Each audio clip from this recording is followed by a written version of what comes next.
Well, today, let's begin with a question. What do you do with the 24 hours that you are given every morning? Yes, you are credited at midnight every day with another 24 hours. Every single human being participates in this. So you have to ask yourself the question, what do I do with these 24 hours and how effectively is it used? See, we can only produce magical results if we use that time effectively. I'm Sandra Elizabeth Gopal. Thank you for joining me here on this platform. I am so grateful for the listeners that have been encouraging others to join in and listen. If you would like one-on-one coaching, please feel free to communicate with us via email. Our email address is support@leadingauthority.co.za. Have you ever wished that you had more time? Yes, I hear you. You are saying, oh yes, that's me. You're raising your hand and saying, yes, me too. Yes, we all wish we had more time to accomplish more. Our schedules are so busy, so we wish for more time. But we have all been blessed with the same 24 hours in a day. Whether you're a child, a student, a homemaker, a business executive, or the CEO, we all still get 24 hours. For me personally, Geoffrey Chaucer's quote, "Time and tide waits for no man," resonates more than ever today than it did before. Like the waves that rise and fall in the ocean, it cannot be controlled by mankind. We have no power over the ocean. We cannot stop the tide to occur in the sea. It occurs whenever it has to come. And so in the same way, we cannot control time. We cannot keep it in reserve for later usage. Time waits for no man. Time waits for no man is seen in death, it is seen in birth, and it is seen in sunrise. It happens when it is scheduled to happen. The Bible says in Ecclesiastes 3:1, there is a time for everything. You see, time is vast. Time continues to tick away and does not wait for us. We, in turn, are required to effectively use those 24 hours because the clock never stops ticking. And if we fail, then we have wasted time. We will one day look back and say, where has the time gone? How often have you heard yourself say that? Where has the time gone? It slips away every moment that the clock ticks, and the clock ticks like sand through our fingers. The clock is ticking even as I record this podcast. So yes, the clock never stops ticking. I look around and I see teenagers that were not so long ago little babies. Yes, time flies and does not wait for us.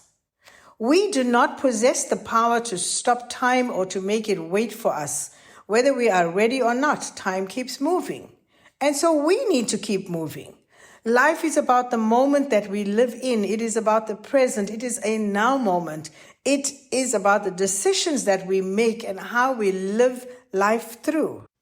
I am sure that we are all familiar with the story of the hare and the tortoise, called the hare rabbit if you wish. When the rabbit challenged the tortoise for a race, the tortoise accepted. The rabbit practiced and started celebrating his win in advance, knowing that he is faster than a tortoise. But the tortoise just wanted to give off his best. However, when the race started, the tortoise was slow as usual, but kept moving.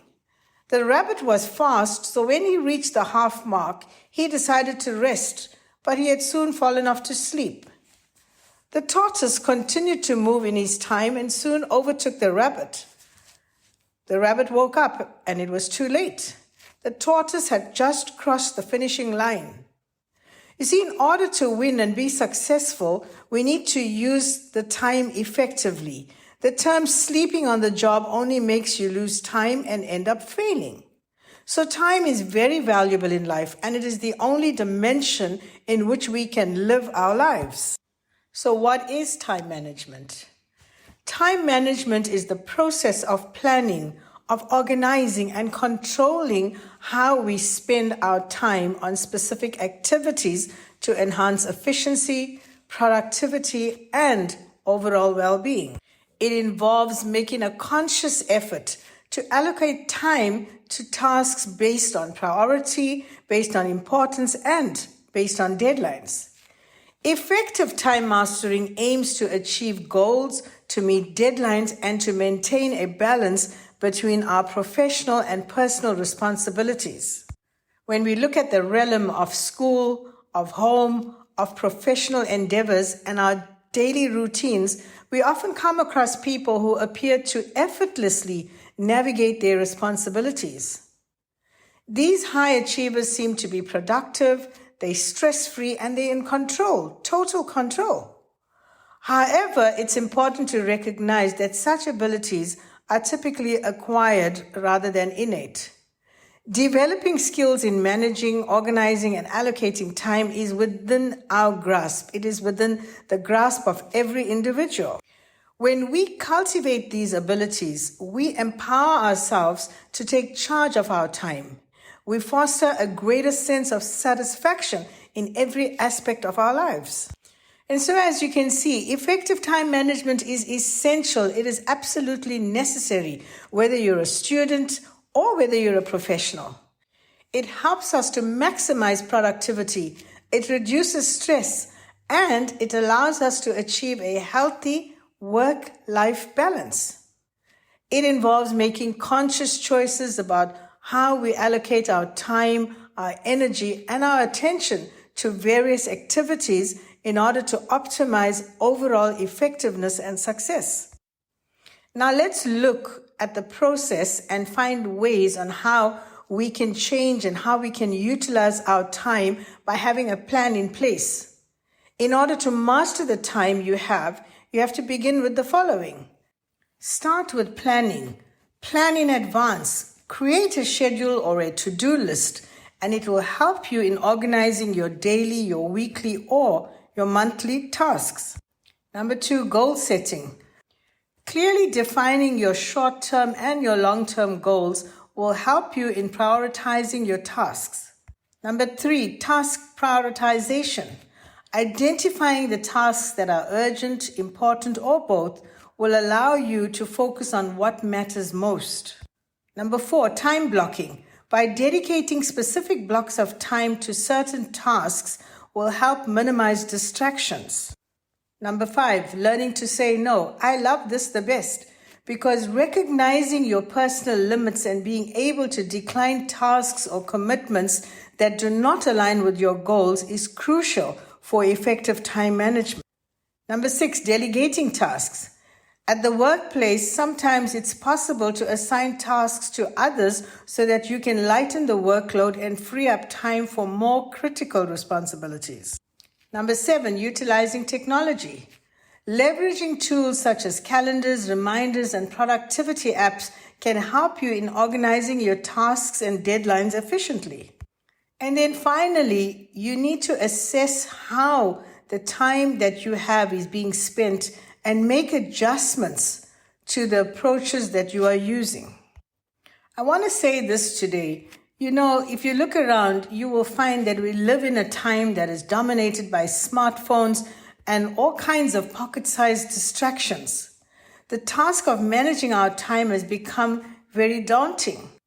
So in spite of all the multitude of time management techniques available to enhance productivity, 2 models shine brightly for me: Stephen Covey matrix and the Eisenhower matrix. And so in this podcast, I want to give you a brief overview. However, you should make time to study it. Firstly, let's begin with Stephen Covey's time management matrix. It is a powerful tool which is designed to help us navigate through the complexities of modern day living. It is a tool that is beneficial for the sharpening of our focus on essential items on the to-do list. He uses a 4-quadrant system to help one categorize every task, responsibility, and every facet of your life, which is structured across 2 axes. The first one is urgency, tasks and responsibilities requiring immediate action or attention. Number 2, importance, those ones which have a high significance or value to goals. The objective of using this method is to focus on improving both your personal and your professional relationships, as well as promoting growth and accomplishment. The 4 quadrants that he discusses are, number 1, Quadrant 1, urgent and important. These are the things you attend to first. Quadrant 2, which is not urgent but important, that you have to schedule it. Quadrant 3 is the things that are urgent but not important, that you can delegate. Quadrant 4 are the things that are not urgent and not important. Those are the ones that you can eliminate. I would encourage you to study this matrix. There are so many benefits in it, including, number 1, prioritizing things.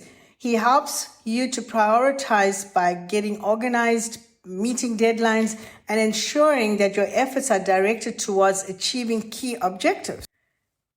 It enables individuals to navigate through the various demands and allocate their attention to what matters most. The second benefit is your work/life balance. With more productive work habits, you are better able to find time for things that matter to you outside of work. Striving for a healthy work-life balance is a continuous process that requires self-reflection, adjustment, and commitment. Number 3, eliminating unnecessary distractions. That is a crucial step in optimizing productivity and maintaining focus. Number 4, increased self-discipline. This empowers individuals to stay focused on their priorities and to navigate through obstacles with resilience. Number 5, increased productivity. This helps you decide what to put first and how to efficiently approach the tasks. Number 6, clear habits. This helps you to assess your own behavior. Number 7, improved planning skills. This can help you better plan projects and long-term goals. So applying Stephen Covey's matrix to your daily life and routine involves self-assessment and specificity. Begin by listing all the tasks you need to complete, ensuring that every task is briefly and clearly stated. Once your tasks are outlined, incorporate their deadlines. Knowing when each task needs to be completed will help priorities based on urgency. Then determine the urgency of tasks by considering the deadlines. This step provides a clear perspective on which task requires immediate attention. After assessing the urgency, then you can organize your tasks according to the importance. Evaluate every task and understand its urgency, understand its importance in relation to what you have to do. Secondly, let's look at the Eisenhower matrix. This is also a very popular tool, and it helps you to distinguish between tasks that are important, not important, urgent, and not urgent. The quadrant has 4 boxes in which you can split your tasks to prioritize what you should focus on first. They also correspond with the 4 Ds of execution, which is do, defer, delegate, and delete. Your quadrant 1 is the important and urgent tasks. Do these tasks first. These are the priorities that are most relevant to your goals. Quadrant 2 refers to the ones that are important but not urgent. You can defer these for later in your schedule. Quadrant 3 are the urgent but not important tasks. This you can delegate to others, especially if they do not contribute to your long-term goals. And lastly, quadrant 4. These are your not important and not urgent. The best thing to do here is to delete these tasks. You will soon reap the benefits of time management by applying these principles. You see, good time management can only lead to a healthy and balanced lifestyle. It helps you to reduce stress. It helps you to increase your energy. It allows you to achieve your goals more efficiently. You're now able to prioritize what's important. You can accomplish more in less time. You can reduce procrastination. Your confidence is boosted. And you find yourself further into your career or education. As I come to the end of this podcast, I want to remind you, get unstuck and win back control of your time. I decided that a long time ago that I will do what I planned to do. I will not overload my tomorrow just because I failed to do what I was to do today. I do not want to lose time. It is precious. It is expensive. We are strong, we are fit, we are bold, we are tenacious, and we have a drive to do what we set out to do. So we need to put our effort into what we need to do and get things done on time. Never ever allow time to pass because you will one day regret it. We can never own time, yet we live in and through time. If you continually feel like you still really have no time, then be brutally honest with yourself. Take a schedule of your week. Analyze everything that you need to do, hour by hour, minute by minute. I was working a lot, but it was generally unimportant things that I was attending to. I have been procrastinating, doing a ton of things and not what I should be doing. We spend a lot of time dreaming and daydreaming. We look around hoping to change things. We want to change the world and everything within it. We want to change destiny. We want to change who we are. But we never seem to get there because we spend our time daydreaming instead of actioning our thoughts. Once those thoughts are actioned, we can only produce magical results and use our time effectively. Until next time, have a great week ahead.